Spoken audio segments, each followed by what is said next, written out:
الله وحده لا شريك له وأشهد أن محمدا عبده ورسوله صلى الله عليه وعلى آله وصحبه أجمعين. أما بعد، څنګه پرون دا خبره تاسو ته بیان شوې وه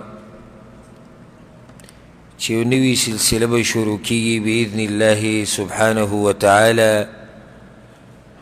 په دې عنوان سره د قیامت علامات، واړه علامات او لوی علامات. علامات په معنی نښې نښانې او د هغه فتنو تذکره کوم چې به په آخره زمانه کې راځي. دا یو اهمه، یو اوږده او یو خوندوره موضوع ده. خو د دې نه مخکې چې موږ د علامات او د فتن کومې فتنې چې به راځي د دې تذکره شروع کړو، د هغې نه مخکې یو څو تمهیدي خبرې. د مسلمان عقیده دا ده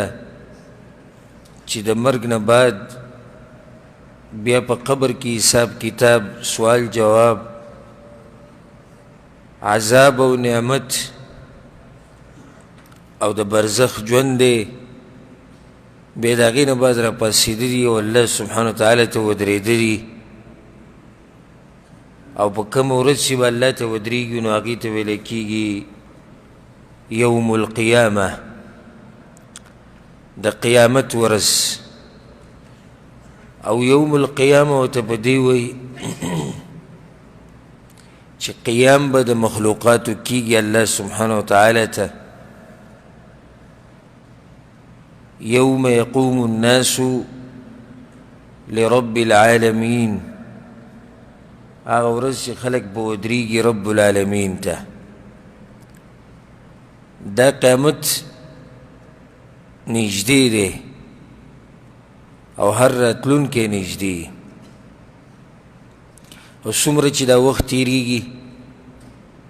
نو قیامت ښه نږدې کېږي. په سورة الانبیاء کې الله سبحانه وتعالی دا خبره کړې ده د سورت په اوله کې بعد اعوذ بالله من الشیطان الرجیم بسم الله الرحمن الرحیم اقترب للناس حسابهم،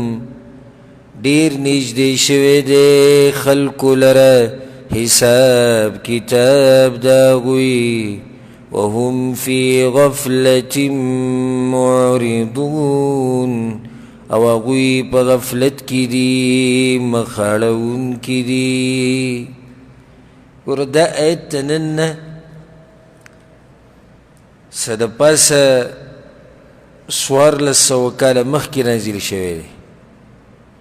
په هغه وخت کې الله ویلي اقترب للناس حسابهم، خلکو ته نږدې شوی دی حساب کتاب د هغوی. او بیا څومره وخت تېر شو نو اوس ښه نږدې شوی دی د حساب کتاب، د قیامت ته ورځ د ښه رانږدې شوي دي او موږ په غفلت کې پراته یو. وهم فی غفلة معرضون، غفلت ته دنیا ده او مزدوري ده او مال جمع کول او شهرت دی او ټول په دغې پسې منډې وو. دا رانه یېره شوې ده چې ورځ را روانه ده او په هغه ورځ به د هرې خبرې حساب کتاب کېږي. دا انسانان عبث ګوره الله نه دي پیدا کړي پالتو، او د الله د شان سره دا نه ښایي چې دومره غټه دنیا یې پیدا کول او دا مخلوقات او دا دومره لویې خبرې او په آخره کې نتیجه یې څومره ونوته. الله په شان پورې دا نه ښایي. الله چې څه کار کوي هغه د حکمت نه ډکي. د دې انسانانو د پیدایش او په دې دنیا کې د وخت تېرول د دې بیا یو ورځ ده چې د هرې خبرې به حساب کتاب کېږي. زموږ د ټولو د عقیده ده، خو مشکل دا دی چې صرف هم عقیده ده او په زړه کې هم دا خبره د نور سوچ هم ورته نشتي، فکر هم ورته نشتي. او په دې دنیا کې داسې لګیایي د آدم دا بچی عجیبه دی د آدم دا بچی په دنیا کې داسې لګیایي ته به وایي چې د باندې چې د مرګ نه راځي او چې مړ شي داسې مړ شي ته به وایي چې ده د سره چې ته په دنیا کې څه وخت تېر کړی نه و نو د قیامت ته ورځ یقینا او حتما را روانه ده دا زموږ عقیده ده او په دې کې ذره برابر شک نشته او چا چې په دې کې شک وکړو نو هغه کافر شو والعیاذ بالله الله د کافرانو مبارک وی انهم يرونه بعیدا دوی نی دا ورځ لرې د عقل نه دا څنګه د منلو خبره ده یاره چې الله به بیا د مخلوقات راپاسوي او بیا به دوی سره حساب کتاب کوي دا هډوکي او دا خاورې خو د مؤمنانو شان دا دی ونراه قریبا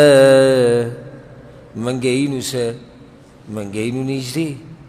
مؤمن یریږي چې دغه د قیامت راغی او دغه دی راغی کله چې د پیغمبر صلی الله علیه وسلم په زمانه کې نور تور شوی او پیغمبر صلی الله علیه وسلم ته خبر ورکړی شو ماسپښین ټیم و هغه دمه کړې وه پروت و کور کې نو رامنډې کړې دی جومات ته او د ډېرې یرې نه یې په ځان باندې د عایشه رضی الله عنها صادر راچولی یو ته ملګري وي یا رسول الله ستاسو صادر د یرې نه او د هیبت نه حدیث کې راځي چې ظن انه قد قامت الساعه پیغمبر صلی الله علیه وسلم دا مطلب شو چې قیامت راغی هغه وخت کې ګوره سره دی چې پیغمبر دی او تیر شوي او راتلونکي خطاګانې ورته الله ټولې معاف کړي دي او سردار د پیغمبرانو دی سردار د آدم علیه السلام د بچو دی هغه دومره یریږي د قیامت نه چې دغه د قیامت راغی او دغه دی راغی الله څه وایي اقتربت الساعه ډېر رانږدې شوی دی قیامت ډېر رانږدې شوی دی که قیامت لا نه دی راغلی خو په بل ځای کې الله وایي په سورت محمد کې فقد جاء اشراطها که قیامت نه دی راغلی خو نښې الله وایي رالی وایي نښې راښکاره شوې د دې نښو مبارک کې به انشاءالله تفصیلا خبرې کوو او د دې په باره کې ما خبرې کړې وې خو د نن تقریبا 8 کاله مخکې بیا د ملګرو شوق و چې دا خبرې د بیا وکړې شي او دا درسونه ریکارډ شي د انسان شوقي چې د هر هغه شي په باره کې واوري چې هغه پناه د انسان نه دا د انسان طبیعت دی چې د هغه شي په باره کې تذکره ډېره خوښوي چې هغه ترې پناه او دا خو د غیبو خبرې دي الله بیان کړي دي د پیغمبر صلی الله علیه وسلم په ژبه او په قرآن کې الله په خپله بیان کړي دي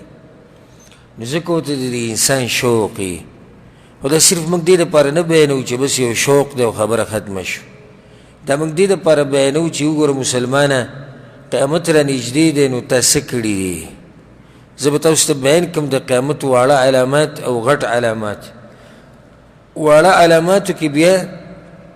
هغه به درته جدا بیان کړم کوم چې راښکاره شوي دي او کوم چې نه دي کوم چې راښکاره تقریبا واړه علامات ټول راښکاره شوي د قیامت ته رانږدې کېدو واړه علامات وړې نښې تقریبا ټولې راښکاره شوي دي الله هسې نه دي ویلي اقتربت الساعه قیامت رانږدې شوی فقد جاء اشراطها که قیامت رانغی لا نه دی راغلی نښې خو راښکاره شوي دي که نه او ځکه الله سبحانه وتعالی په قرآن کې وایي وما یدریک لعل الساعة قریب او ته څه شي پوه کړی کیدی شي قیامت نږدې څه پته لګي تا ته کیدی شي قیامت دې نږدې وخت کې راشي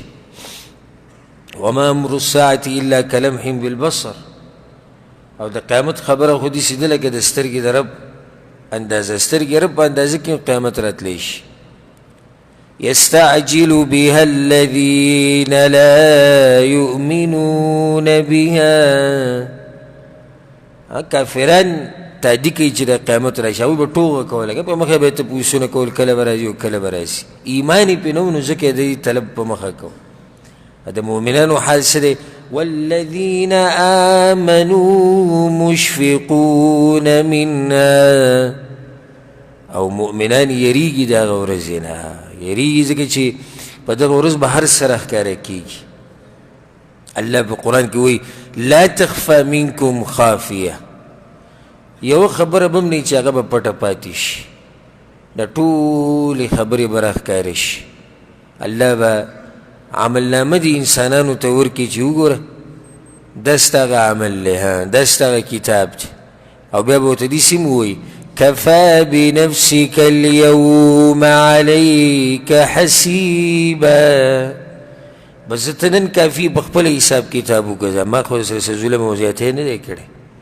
انسان به د خپل اعمال په خپله ویني د قیامت په ورځ د هر څه به راښکاره کېږي ځکه مؤمنان یریږي د هغه ورځې نه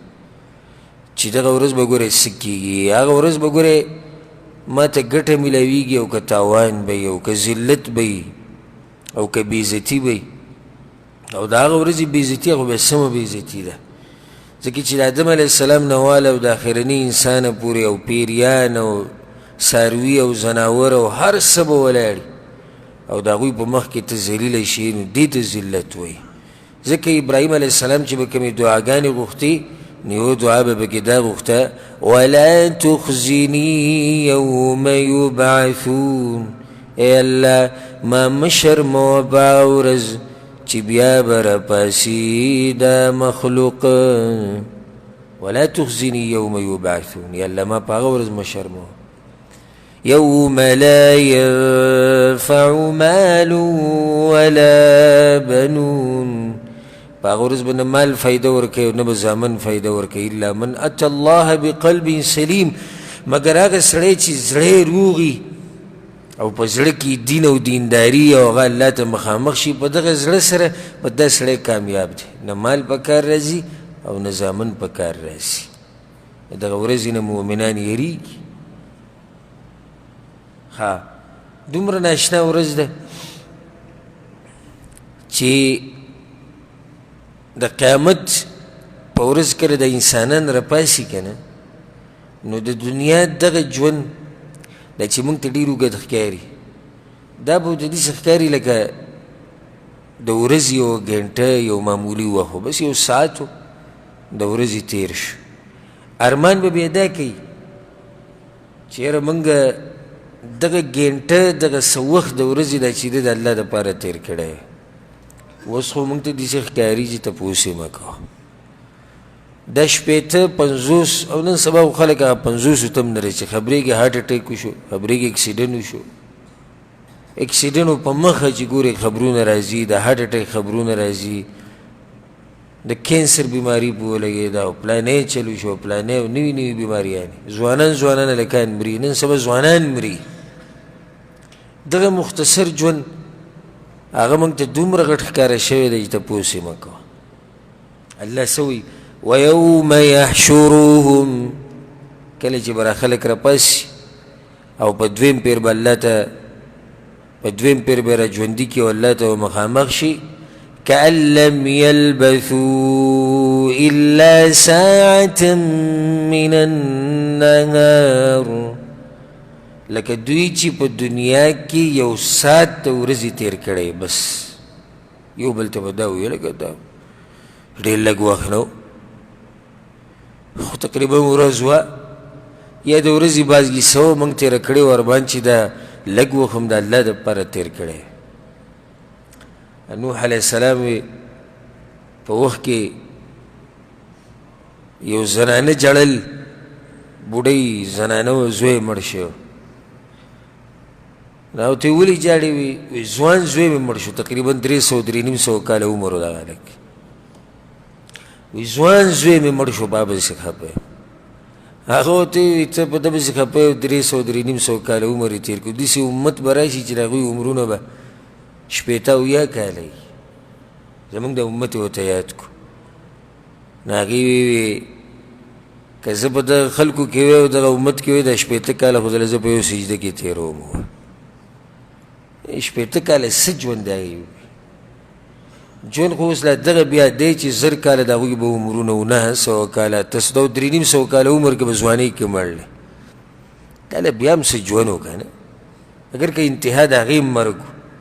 خو دا زموږ د ژوندونه خو بلکل څه نه دي شپېته کاله څه ژوند دی سترګې رب په اندازې پرون ما د کاغذونه مکتبه کې کتون یو کاغذ مې راواغېستو ما پسې لیکل کړي تاریخ چې مې وکتو د نن نه 11 کاله مخکې لکه ما او داسې راته ښکارېده چې دا کاغذ خو بله ورځ ما لیکلی دی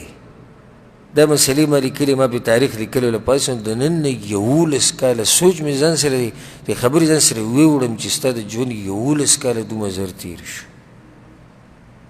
دومره زر تېر شو زموږ دا ژوند څه ژوند دی ډېره عیسه تې تېره شوې ده او لږه پاتې ده او دا لږ هم پته نه لګي چې هغه څومره ده د قیامت ته ورځ را روانه ده یقیني ورځ ده چې دا به راځي دا خبره بلکل یقیني ده بیا د داسې ناشنا ورځ ده چې هر پیغمبر خپل قوم د دې نه یرولی دی هر پیغمبر خپل قوم د دې نه یرولی لکه شعیب علیه السلام ته وګوره خپل قوم ته یې ویلي دي یا قوم اعبدوا الله وارجوا اليوم الآخر ولا تعثوا في الأرض مفسدين د آخرت تذکره ورته کړې ده ها هغه مؤمن چې د فرعون په کورنۍ کې مؤمن شوی سیرت او عفوا د تفسیر په درسونو کې تاسو هغه واقعه پوره اورېدلې ده نو هغه چې کله مؤمن شو او بیا دعوت ورکو خپل قوم ته نو دی ورته ووایي ویا قوم انی اخاف علیکم یوم التناد او قوم زه یېرېږم په تاسو باندې د هغه ورځې نه چې هغه د اوازونو ورځ ده د چغو ورځ ده تاسو باندې یېرېږم د هغه ورځې نه ګوره قیامت یې ورته رعایت کړی بلکې هر پیغمبر دلیل پې ته زه ښیم الله وایي وسیق الذین کفروا الی جهنم زمرا او وبه شړلی شي کافران جهنم ته ډلې ډلې حتى إذا جاءوها فتحت أبوابها کله چې دوی راورسېدې جهنم ته نو د جهنم دروازې به ورته کولاو شي وقال لهم خزنتها او وی به ورته خزانچیان د جهنم الم یأتکم رسل منکم ای نو راغلي پیغمبران تاسو ته په تاسو کې هغوی به څه کوله پیغمبرانو دې دپاره مې د ایت وي یتلون علیکم آیات ربکم لوستل به په تاسو باندې آیتونه ستاسو د رب وینذرونکم لقاء یومکم هذا او تاسو یېرولی د ورځې د ملاقات نه چې هغه کومه ورځ ده هغه دا ورځ ده ګوره وایي تاسو یېرولی د دې نه بیا زمونږ پیغمبر صلی الله علیه وسلم خو دا مونږ چې به څومره علامات بیانو د قیامت که هغه واړه دي او که هغه لوی دي اکثر چا بیان کړي دي پیغمبر صلی الله علیه وسلم بیان کړي دي یو څو علامات صرف قرآن کې راغلي نور باقي تفصیل ټول پیغمبر صلی الله علیه وسلم کړی دا ورځ معمولي ورځ نه ده ځکه خو پیغمبرانو د دې نه دا مؤمنان یېرولی دي او د خپل قومونه یې یېرولی دي بیا د الله سبحانه وتعالی حکمت دی په دې خبره کې چې د دغه ورځې دا علم یې هغه پټ ساتلی چا ته دا خبره نه ده ښوولې چې دا ورځ به کله راځي د الله سبحانه وتعالی په هر کار کې حکمت یې دې دپاره چې د انسانان او پیریان دوی په یو کوشش کې لګي همیشه یسألک الناس عن الساعة تپوس کې دا خلق تانه په باره د قیامت کې قل انما علمها عند الله ورته ووایه چې علم د قیامت ته راتلو د چا سره دی د الله سره دی ان الله عنده علم الساعة یقینا وی د الله سره دی علم د دې چې کله به قیامت راځي يسألونك عن الساعة أيان مرساها او دوی تانه تپوس کی اے پیغمبر د قیامت په باره کې چې کله به راتګي د قیامت فيما أنت من ذكراها او تا سره د دې خبرې څه کار دی پیغمبر تا ته څه پته ده مطلب دا دی تا ته په خپله پته نشته چې قیامت به کله راځي جبریل علیه السلام راغلی و که نه په پیغمبر صلی الله علیه وسلم پسې د انسان په شکل کې مشهور حدیث دی د عمر بن خطاب د ابو هريره رضی الله عنهم نو یو تپوس یې دا کړی او تپوسونه یې کول د دې دپاره چې د صحابه کرام یې زده کړي ایمان او اسلام او احسان یو تپوس یې دا وکړو متى الساعه قیامت به کله راځي پیغمبر صلی الله علیه وسلم ورته ما المسؤول عنها باعلم من السائل د چا نه چې تپوس شوی دی د سره هم دومره علم دی څومره چې د تپوس کوونکي سره دی مته وایي تا ته هم پته نشته موږ ته هم پته نشته ها ولكني سأخبرك عن أماراتها بعض نښې نښانې به راته بیان کړم خو د دې ګوره ما ته پته نشته چې قیامت به کله راځي الى ربك منتهاها د دې خبرې انتها او رجوع هغه چا ته ده اخو الله سبحانه وتعالی ته ده بعض یاره زه د بعضو د عقل ته حیران یم په انټرنیټ کې نشر کې وایي 2030 کې به قیامت وي یو وخت کې دا خبره چلېده موږ لا په وخت کې دومره عمر هم نه چې له 2010 یادېدو کم یو یادېدو په دې کې به قیامت راځي 2012 او 2012 کې به قیامت راځي په 2012 باندې شپږ کاله رای نور واوړي داسې پالتو خبرې دي څنګه چې ساینسدانانو خبره معلومه کړې ده چې داسې به کېږي او دا به کېږي او داسې دنیا به ورانې شي او بیا به قیامت وي الحمدلله زمونږ د ساینسدانانو خبرو ته ضرورت نشته زمونږ پیغمبر صلی الله علیه وسلم مونږ ته نښې ښوولي دي چې دا نښې هم کله ولیدي نو بیا پوه شئ چې قیامت څه دی رانږدې شوی او بیا غټې نښې هغه ته په آخره کې ذکر کومه که الله ژوند راکړو هغه لس غټې نښې هغه بلکل اخرنۍ دي چې هغه رالي په هغې پسې متصل بیا قیامت دی په هغې پسې متصل بیا څه دی قیامت دی نو د قیامت علم دا خاص د چا سره دی دا د الله سره دی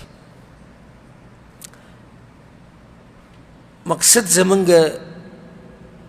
په دې موضوع غوره کوله کې هغه دا و یو خو ما تاسو ته ووایي چې د ملګرو دا یو التجا وه ډېرو ملګرو دا فرمایش کړی و چې د قیامت ته علامات دې مونږ ته بیان شي دویمه وجه دا وه کومه چې غټه وجه ده نو د هغې دله څه دا موضوع زه بیانومه دا خلک په دې دنیا کې ډېر ننوتي دي او د آخرت نه لرې شوي دي زه غواړم چې دا خلک د آخرت ته متوجه شي دا زما یو مقصد و په دې موضوع غوره کولو کې زه به یو حدیث بیان کړم ډېر ناشنا حدیث دی امام حاکم رحمه الله راوړی دی او سندن صحیح حدیث دی عبدالله بن مسعود رضی الله عنه وی پیغمبر صلی الله علیه وسلم وی چې اقتربت الساعه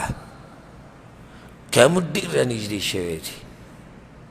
دا حدیث چې تاسو واورئ تاسو وایئ چې لکه پیغمبر صلی الله علیه وسلم بلکل زمونږ د وخت خبره کوي وی قیامت ډېر رانږدې شوی دی ولا یزداد الناس على الدنیا الا حرصا خو د خلکو حرص د دنیا دپاره ښه ډېر شوی دی ولا یزدادون من الله الا بعدا قیامت رانږدې شوی دی خو پیغمبر صلی الله علیه وسلم خلک د الله نه لرې شوي دي د دې دپاره موږ دا موضوع غوره کړه چې دا خلک لږ راواپس شي د آخرت ته او د آخرت مبارک کې څه سوچ شروع کړي یو وجه دا وه چې دا خبرې د غیبو سره تعلق ساتي نو په دې کې ډېر احتیاط پکار دی دا بعض مولیان موږ یې بیانونه اورېدلي دي هغوی هسې منګړت خبرې ډېرې بیانوي قیامت ته به نږدې دا کېږي او دا به کېږي نو موږ به کوشش دا کوو باذن الله چې هغه خبرې بیان کړو چې هغه د قرآن او د حدیث نه ثابتې ورب الکعبه د کعبې په رب درته قسم خورم چې زما مقصد په دې منبر باندې د ناستې او په دې کرسۍ باندې هغه دا دی چې زه دې مسلمانانو ته قرآن او حدیث بیان کړم او زه چې کله د بیان نه مخکې فرضي مونځ کوم یا نفلي او د هغې نه بعد مې بیاني نو په سجده کې دا سوال همیشه الله ته کوم دا زما یو پوخ عادت جوړ شوی د پوخانه چې یا الله د دې نه مې بچ وساته او د دې خبرې نه مې لرې وساته چې ستا په قرآن ستا د پیغمبر په حدیثونو کې ستا په باره کې ستا د پیغمبر په باره کې او د دې شریعت په باره کې هغه څه ویم چې ما ته نه معلوم یا الله د دې نه مې لرې وساته همیشه دا سوال زه الله ته کوم او وایم یا الله همیشه زما په دې ژبه باندې هغه خبره یا الله جاري کا چې هغه د قرآن او حدیث موافق دا علامات دا نخې نښانې چې تاسو ته وبیانومه نو دا به بتوفیق الله د قرآن او د حدیث نه تنګېدلې خبرې سوچه خبرې به باذن الله سبحانه وتعالی داسې نه چې بس چې څنګه وویشتو د ډېرو مولیانو خو بس دغه کار دی چې هغه خپل تجارت روان کړی دی مولاتوب نه یو کاروبار جوړ کړی پرون یو مولا لیدو غاربې راښکودی او په دې غوږونو کله داسې لاس ږدي او کله داسې او دا خلک به پیسې نولي لکه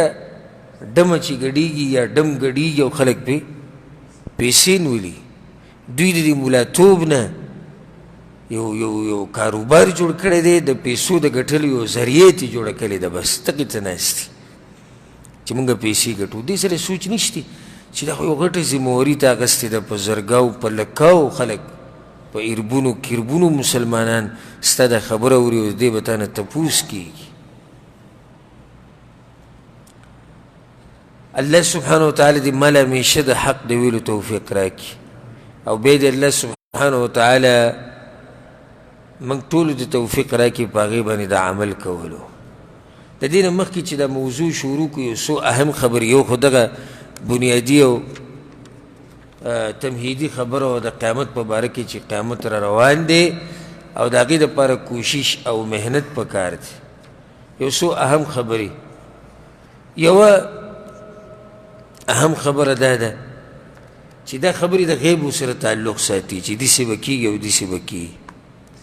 خو دا موږ ته پیغمبر صلی الله علیه وسلم بیان کړي په واسطه د جبریل الله هغه ته بیان کړي او دا د مؤمن شان دی چې د ده په غیبو باندې ایماني الحمدلله زمونږ زره برابر شک نشته په دې خبرو کې قرآن او حدیث کې زمونږ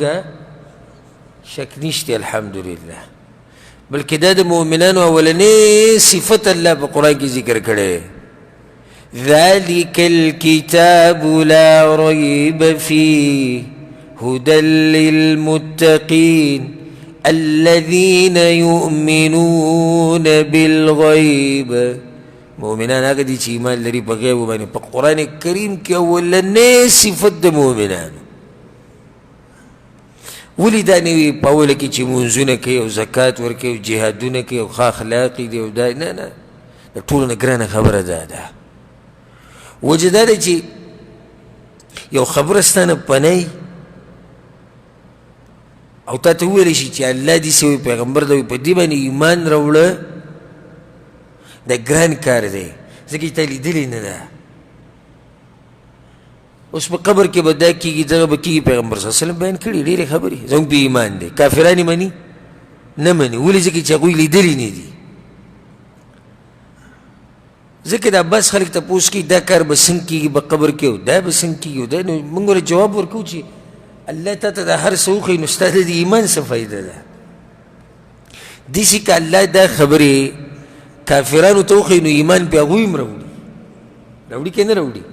که چېرته کافرانو په قبر کې دننه دا معامله او حالات ولیدو بیا هغوی هم مني خو موږ او هغو کې دا فرق دی چې موږ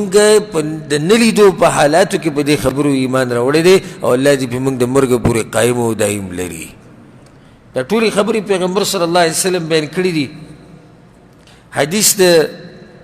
ابو زید عمرو بن اخطب رضی الله عنه دے وصلى بنا رسول الله صلی الله علیه وسلم الفجر وصعد المنبر.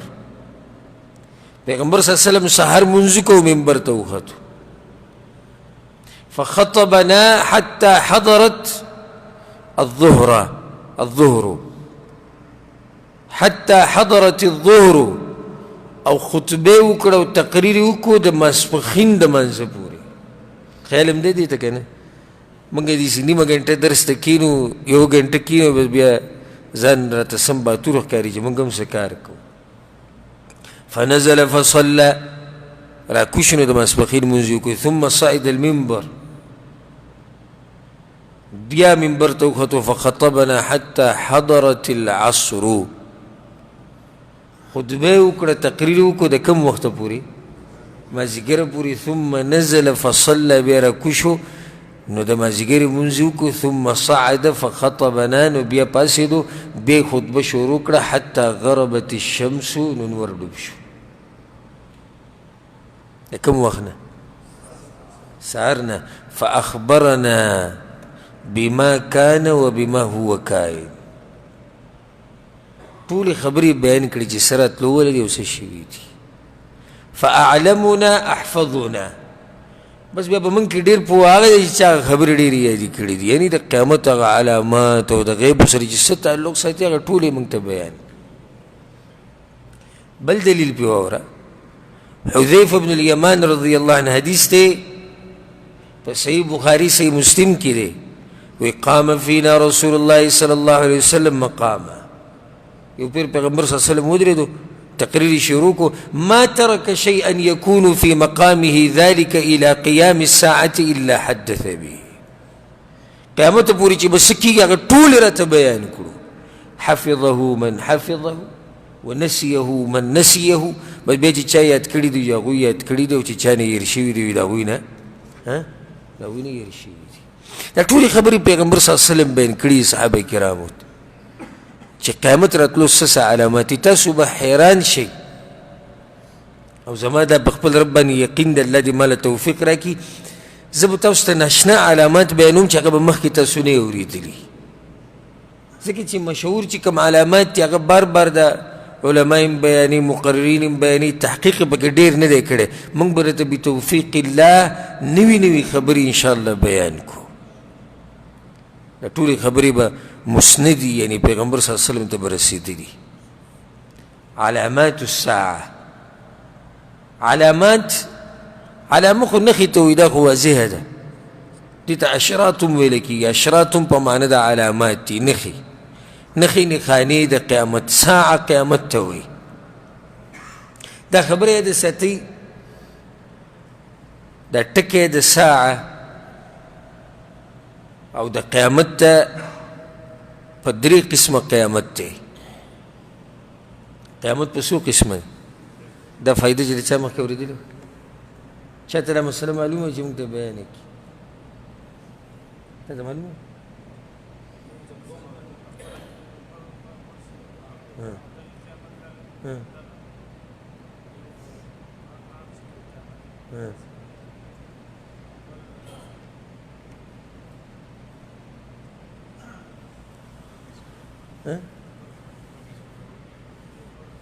ما خو په درې قسمه وویل تاسو وایئ په دوه قسمه ده. زه لږ په دې مسله کې یم چې قیامت په څو قسمه دی په درې قسمه دی. اولني ته ویل کېږي الساعة الصغرى وړوکی قیامت. وړوکی قیامت د هر انسان مرګ دی دا قیامت دی. پیغمبر صلی الله علیه وسلم فقط قامت قیامته چې مړ شو نو د ده قیامت په ده باندې قایم شو. د وړوکی قیامت دی. لوی قیامت خو ټولو ته معلوم دی که نه معلوم دی که نه دی خلک چې به د قبرونو نه راپاسي او الله ته به ودرېږي دا خو لوی قیامت دی. دریم دی منځنی قیامت او هغه د یوې پیړۍ خلکو مرګ لکه 100 کاله واله د دې 100 کالو دا خلک د یو پیړۍ ده که نه چې دا ټول مړه شي دا کم قیامت دی دا منځنی قیامت دی حدیث کې راځي ځان خبرې نه کوم الحمدلله په صحیح بخاري کې دا حدیث دی وی کله چې به دا بدوان او بانډچیان رالو که نه بانډچیان خو ناشنا خلک دي نو دا هغوی خو به ناشنا تپوسونه اکثر تپوس به دا که امت الساعه یا رسول الله قیامت به کله راځي نو فنظر الى احدث انسان منهم په هغو کې چې به کوم وړوکی او پیغمبر صلی الله علیه وسلم به هغه ته وکتو دا به ووایي ان اعش هذا که دله الله اوږد ژوند ورکړو نو په ده باندې د بوډاوالي راتلو نه مخکې قامت علیکم ساعتکم ستاسو قیامت به په تاسو راشي یعنې مطلب ده چې ټول به مړی دا ماشوم چې بوډا کېږي نو دا کم چې دي دا خو مشران دي دا ټول به صحیح مړه شوي نو په دوی باندې قیامت راځي دا کم قیامت دی منځنی اوس څو شو درې شو ورسېدې په دې مسله کې نه دا یو ناشنا فایده دا کومې فایدې چې زه تاسو ته په دې درسونو کې بیانوم کیدای شي تاسو سره قدر او قیمت نه وي خبره د بیان شو خو د دې قدر او قیمت به درته هله معلوم شي چې یو د جاهلانو سره کښېني او دویم د دې قدر او قیمت به درته هله معلوم شي چې کله د باندې مرګ راشي او دریم د دې قدر او قیمت به درته هله معلوم شي چې کله په ما باندې مرګ راشي او چې نه ومنو بیا به ډېر ارمانونه وکوي او څلورم د دې قدر او قیمت به ته هله معلوم شي چې کله د دې درسونو نه محرومه شوي او دا درسونه بیا نه وو او ته ورته نشوې راتلی یا بله څه مسله وه بله وه بله وه بیا به ته قدر او قیمت معلوم شي زه تحدثا بنعمت الله دا خبرې کوم څه تکبر نه کوم حقیقت بیانوم زما دا خبره ده کومه فایده چې ما تاسو ته نن بیان کړې دا ډېرو مولیان نه وتپوس هغوی ته هم نه ده معلومه مشهوره بس دغه د قیامت په څو قسمه دی په دوه دی وړوکی او لوی دی وړوکی د انسان د مرګ دی لوی هغه عام قیامت نه قیامت په درې قسمه دی وړوکی منځنی او لوی اوس راځو د قیامت نښوله د قیامت علامات او نښې دا بیا په درې قسمه دي د دې تفصیل به څوک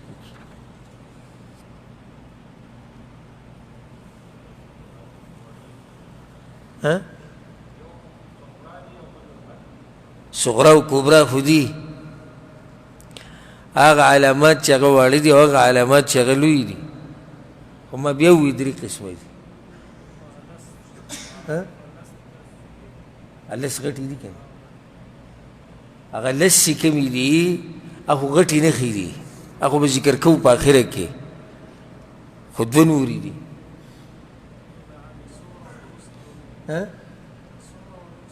اوسته به کمې وي منځني څنګه دي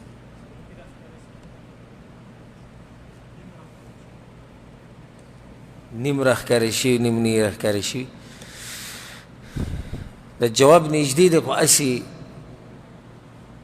غرګي ولی یو غر او بل غر ولی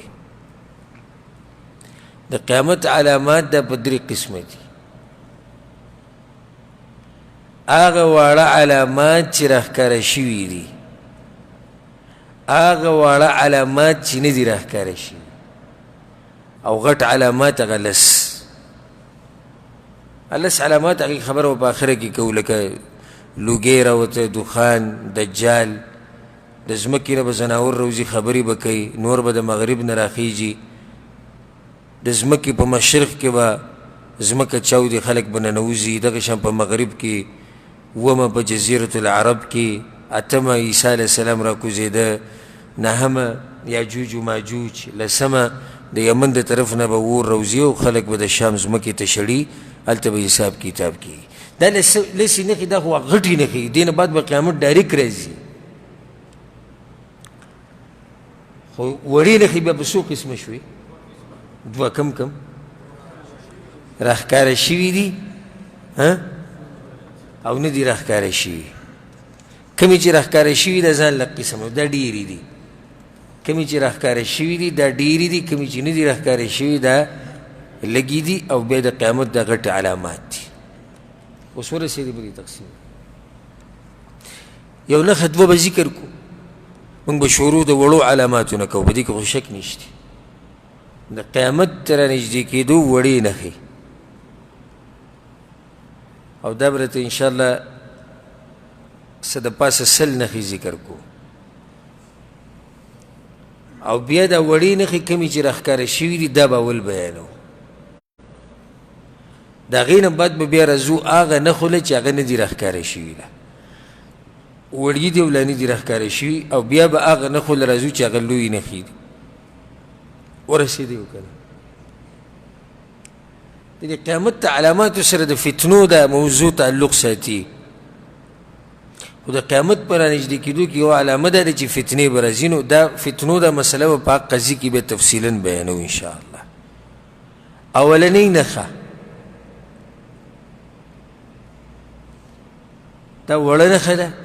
او څه ده راښکاره شوې ده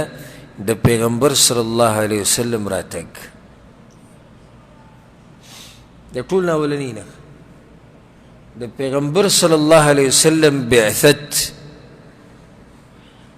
دا اولنۍ نښه ده چې قیامت را نږدې شوی دی او په دې باندې دلیل واله د سهل بن سعد رضی الله عنه حدیث دی متفق علیه حدیث دی په صحیح بخاری صحیح مسلم کې دی وی رأيت النبي صلى الله عليه وسلم قال بإصبعيه هكذا بالوسطى والتي تلي الإبهام پیغمبر صلی الله علیه وسلم ما ولید وی دوه ګوتې داسې نیولې وی بعثت والساعة كهاتين ما و قیامت داسې راغلی وی ما و قیامت داسې راغلی بل حدیث والا پیغمبر صلی الله علیه وسلم وی بعثت فی نسم الساعة امام حاکم دا حدیث وی فی نسم الساعة یعنی زه د قیامت په هغه ابتدایي علاماتو کې راغلی ما نسم یعنی هغه ابتدایي علامات چې کوم دي قیامت علامات دغه ځینې شروع شو که نه نو ابتدایي علامه یې کومه شوه د پیغمبر صلی الله علیه وسلم دا راتګ بلکې دې نه ته ناشنا روایت بیان کړو عبدالله ابن بریده د خپل پلار بریده نه دا روایت بیانوي چې سمعت النبي صلی الله علیه وسلم یقول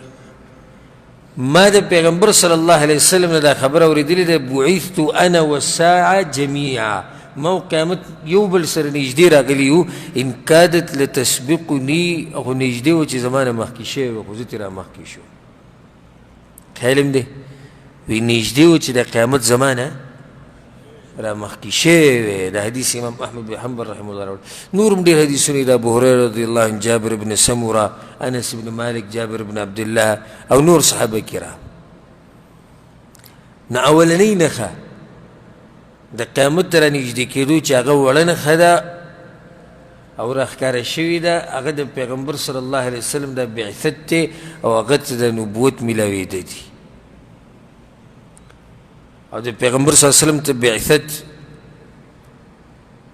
او هغه ته نبوت چې کله میلاوېدو نو د هغه 40 کاله عمر او د رمضان میاشت وه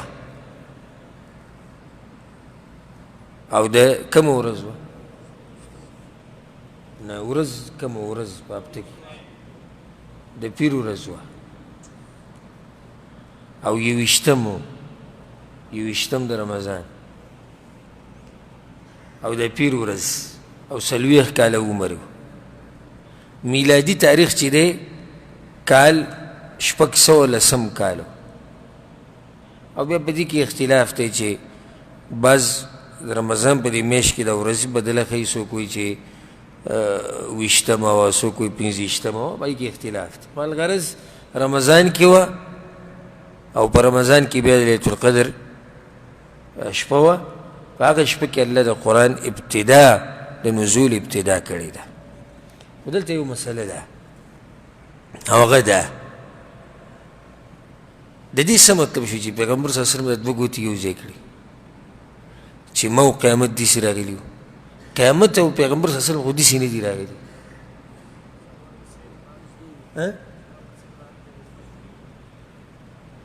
یعنی یو جواب یې دا شو چې نږدې څنګه چې را دوه ګوتې نږدې دي بل څه جواب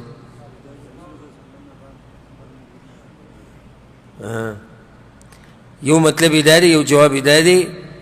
چې پیغمبر صلی الله علیه وسلم مطلب دا دی دوه ګوتې یو ځای کولو چې زما او د قیامت په منځ کې بل پیغمبر نشته نبوت په دغه ځای ختم شو بل مطلب څنګه یو مت چې زما او د قیامت په منځ کې فاصله کمه ده صحیح ده دا جواب خو شو چې نږدې دی بعض علما ډېر ناشنا فرق بیانوي فایده بیانوي وایي دا دوه ګوتې چې ونیوي دی مطلب دا دی څومره فرق چې دی دوو ګوتو کې دی څومره فاصله دا غټه ګوته اوږده ده دا بله لنډه ده همدومره د قیامت او د پیغمبر صلی الله علیه وسلم په منځ کې دی غرضي خبره دا ده چې قیامت د پیغمبر صلی الله علیه وسلم د راتلو سره را نږدې شوی دی دویمه نښه به بله ذکر کو په دې باندې به دویمه نښه به بله ذکر کو او په دې باندې به دا درس خپل ختم کو دویمه نښه چې هغه وړه نښه ده او راښکاره شوې ده د پیغمبر صلی الله علیه وسلم مرګ د پیغمبر صلی الله علیه وسلم وفات کېده دا د قیامت ته را نږدې کېدو وړه نښه ده او په دې به د حدیث وښایو په صحیح بخاري کې دا حدیث دی عوف بن مالك رضي الله عنه أتيت النبي صلى الله عليه وسلم في غزوة تبوك وهو في قبة من أدم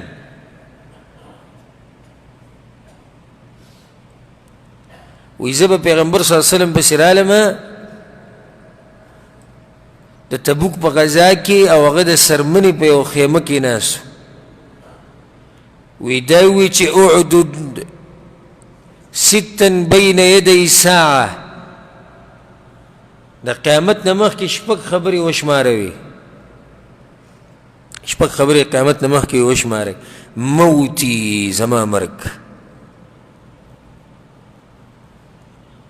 دا نښه شوه که نه پیغمبر صلی الله علیه وسلم وفات کېده او به نورې نښې ذکر کړي دي هغه به انشاءالله په خپل خپل ذکر راځي چې نورې پنځه کمې وي دلته نه ذکر کوم چې تاسو یو شوق کې بل حدیث والا امام احمد بن حنبل رحمه الله راوړی امام طبراني راوړی معاذ بن جبل رضی الله عنه وی پیغمبر صلی الله علیه وسلم دا خبره کړې ده ست من اشراط الساعه د قیامت شپږ نښې یادې کوي وی موتی زما مرګ په دې کې پیغمبر صلی الله علیه وسلم پخپله وی موتی زما مرګ یاران لګیا دي زموږ په ملک کې مناظرې په دې روانې دي چې مړ شوی دی که نه دی مړ شوی نو بیا هغوی ته به دا حدیث ورمخکې کړي چې بیا به یو قیامت بلکل نه راځي نو که چېرته دا خبره شي چې پیغمبر صلی الله علیه وسلم باندې مرګ نه دی راغلی او نه په هغه باندې مرګ راځي نو بیا خو قیامت هم نه راځي څنګه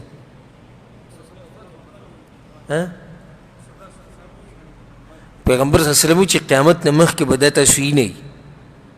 شپږ نښې به وینئ قیامت به راځي وایي زما مرګ به وینئ نو چې مرګ په هغه نه راځي نو بیا خو قیامت نه راځي پته نشته چې کوم ځای کې د عقل د دې خلکو پوندو کې عقل پروت دی پوندو کې خو ټول تعصب دی او ضد دی او عناد دی ځان مشهورول دی د عربۍ عبارت بوله نه ورځي بل ورځ مې د یو مولا تقریر اورېدو او وایي دوی چغې وایي چې تقلید نشي ته چې وایي د خپلې ښځې تقلید کې د هغې د لاس ډوډۍ وخوري یو دلیل دویم دلیل ته چې د درزي د لاس جامې اغوندي دریم دلیل سپلی چې چمیار نه اخلي یو څلورم دلیل به زه د هغه د طرف نه ذکر کړم د هغه د کوشش به پوره کړم او په نهي چې ویښته واړه کې پنځم دلیل دکاندار نه چې سامان اخلي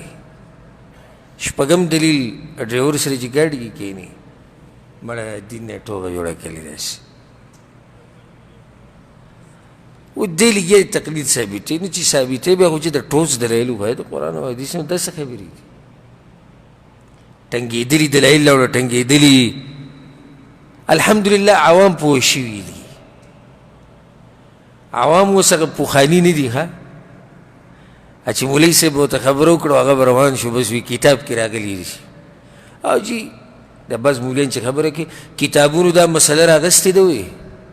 کتابونه خو ډېر دي ته کوم کتاب وایي کتابونه خو د یهودو نصارا هم دي کتابونه خو د شیعهګانو هم دي کتابونه خو د هندوانو د سیکانو هم دي ته وایي کتابونو راغستې ده نو کیدای شي دا وایي کتابونو راغستې نه بیا کتابونه خو ډېر دي کوم کتاب راغستې ده یو ملګري ما ته وي د درسونو کې موږ سره کېناستو بیا وي کلي ته لاړم اوس تللی د کلي ته هلته نهایي تللی وی د کلي د ملا سره میلاو شوم وی مسلې تپوس مې ته وکړو ما ورته وایي چې دا مسله د دې څه حکم دی او که دلیل ورسره ذکر کوي وی دې دلیل سره داسې را چشمې وویستې ما ته داسې وکتو چې راته ښکاري وابي شوی